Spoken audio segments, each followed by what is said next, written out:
old Sneelock. Welcome to another episode of Old Sneelock's Workshop. When I was sharpening this spoke shave, Englishman French, aka Chris B, asked me about the tool that I was using to hold the blade while I sharpened it. He was wondering about this little sharpening guide. And it's made by the General Company. This is a number 809. I bought it, I don't know, 10 years ago. It's made out of plastic. I think it's fiber reinforced plastic. It's actually a fairly sturdy little thing. It's big plus for me is that it lets me adjust the angle, and the angle can be adjusted almost infinitely. Let's see, it can go about well, obviously since it has to roll on something, that's a little bit past the pale. But I would say it can go anywhere from 180 all the way down to, I think at this point, once you reach 90 degrees, you're not sharpening, you're going into a back angle. So we'll say it can go 0 to 90. Now there are some blades that you sharpen at 90, scrapers. But I don't use this to sharpen a scraper. By having the roller on the bench, I'm able to use almost the full length of the stone. And that lets me get a better job of using the stone. I don't wear out just one part of it. But it also lets me do a lot longer stroke. So to accomplish that, I just build up a bridge.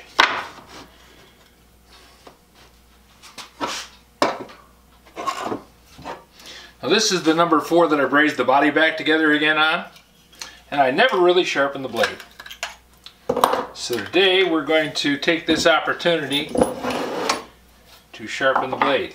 I'm going to clean it up and do a short demo on just this one stone, keeping in mind that this is the coarsest stone, and normally I would have to take it up through at least 2 or 3 grits in order to get it so that the edge was good.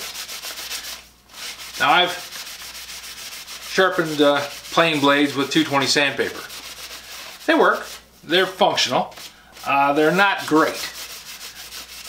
You can go a lot higher and end up with a much more polished edge with higher, finer grits. And for most people and most times that I'm using a plane, it doesn't really matter. But I've gotten to the point now where I can actually tell the difference. When I first started using planes, the whole idea was just to be able to use the thing and cut some wood with it. And I spent a lot of time trying to learn how to do that, how to set it up, how to put it together, what the purpose of all those little knobs and adjusters on a plane are, and how to set it up so that it did a better job of cutting. Now I've got a handle on how to make it cut well. Now it's more of an interesting study to find out exactly what that means. Because cutting well can be as simple as, yeah, it does cut the wood, or as fussy as I can get something thin enough to see through, way down around 2 or 3 thou thick. Most of the time, when I was just using the plane to knock some wood off, I would just freehand it. Just take this stone, hold the blade, run the blade across the stone, and it would sharpen it up well enough that it would work. As I got better and understood more about how it worked, I wanted to be able to hold it straight. That's where this comes in. While you're still learning how to do it freehand, and I have to think that freehand is a little more craftsman-like. And it's kind of snooty. People that say, well, I always sharpen freehand, I always kind of think, okay, that's good. I'm glad that you're enjoying yourself. But is it important that you tell everybody that they have to sharpen freehand? And I don't think it is.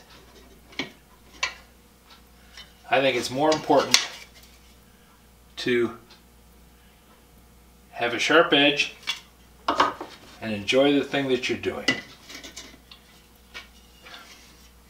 Now what I've done, I put the blade in and I slide it off to the left hand side. For me it's the left hand side, it could be the right hand side, doesn't matter. The idea is this edge and that edge are square to the rollers. The edge on the blade is parallel to the center line of the roller. Then I set it so that when I hold the blade,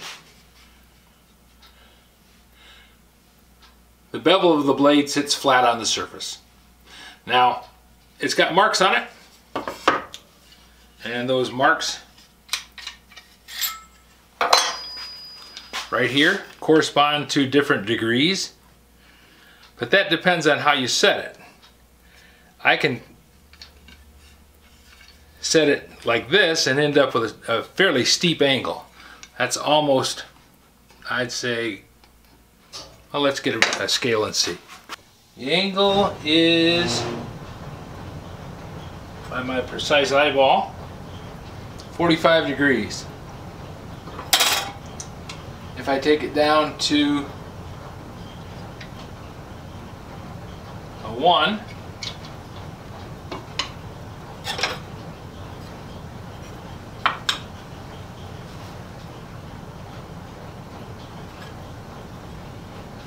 that's about 37 degrees. And once again, this is imprecise. If I take it down to 0,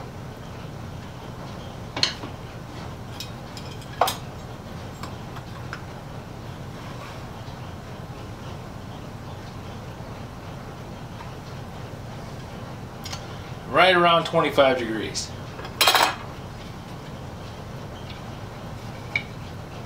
Now the other thing that changes, that's set on 0, I can change this angle by extending the blade out further. The further I run the blade out, the flatter the angle gets.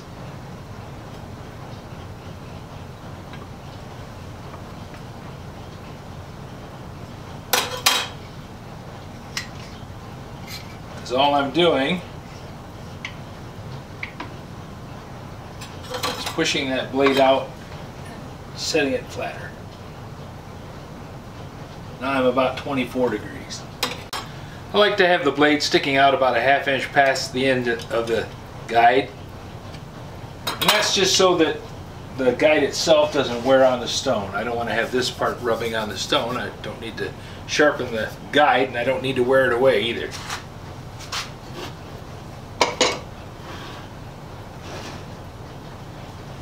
A little mineral spirits on the stone.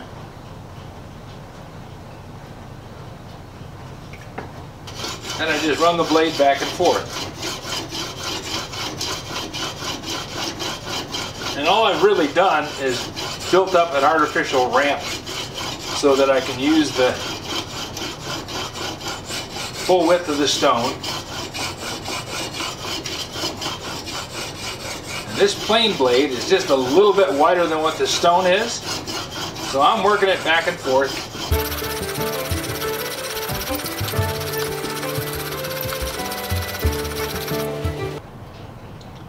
And that lets me sharpen the plain blade to a 25-degree angle, which is what I've got it set at.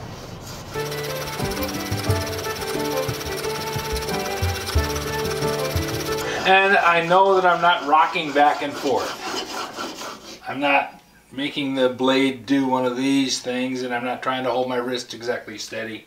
I'm able to use the full length of the stone.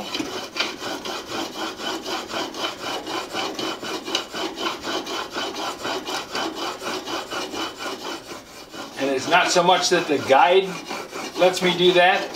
That's my own little workup on how to make the thing do what I want it to do.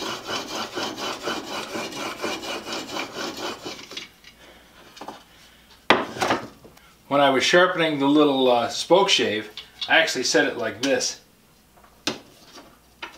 and used it right on the bench top. Just set the blade so it's laying flat on the, that the bevel's laying flat on the stone.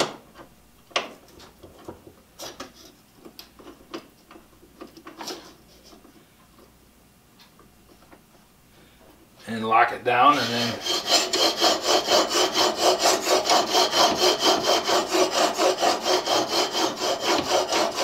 can do that. But because it's a little steeper, I don't get quite as much travel because this roller has to be closer to the blade. Just a minor thing.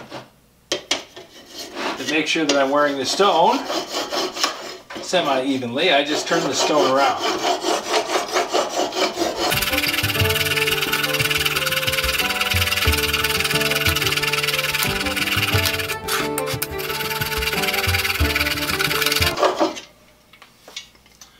So that's the whole thing. Nothing real exotic. Just a workaround that I came up with to make life a little easier for me.